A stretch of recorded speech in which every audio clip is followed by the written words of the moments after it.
Pontius Pilate's wife whispered to him that she had a dream that he should not have any hand in the death of Jesus.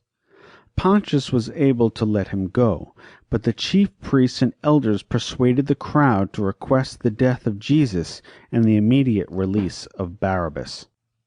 Pilate really did not want to execute Jesus, but at the same time he didn't want a riot to form. So he took some water and washed his hands in front of the crowd, saying, "I am innocent of this man's blood. See to that yourselves." The people in their haste and rage were completely okay with that. They cried out, "His blood shall be on us and our children." Little did they know this statement would be taken very literally later in history. Pilate released Barabbas as they requested.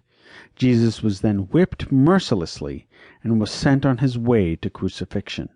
Jesus is mocked as he is prepared for death. As commanded, the soldiers prepared Jesus for execution. The Roman soldiers, known for their barbaric, torturous ways, did not spare Jesus.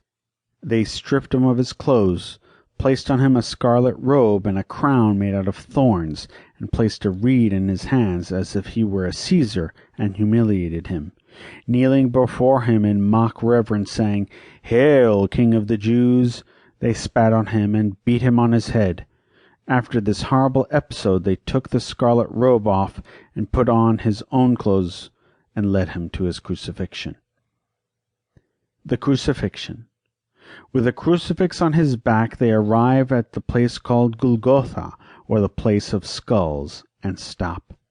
He was mocked further. They give him wine mixed with gall, something bitter, which was so foul Jesus did not care to drink any further.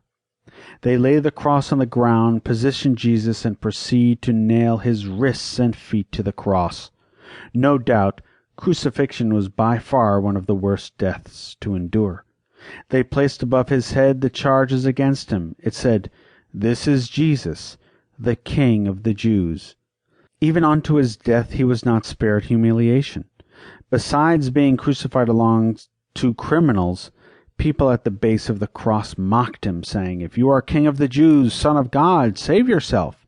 And even worse, the criminals who were crucified along him mocked him, forgetting their own misery for a moment.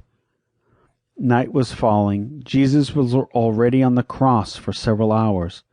In a moment of torment, Jesus cries out, "Eli, Eli, lama sabachthani," that is, my God, why have you forsaken me?"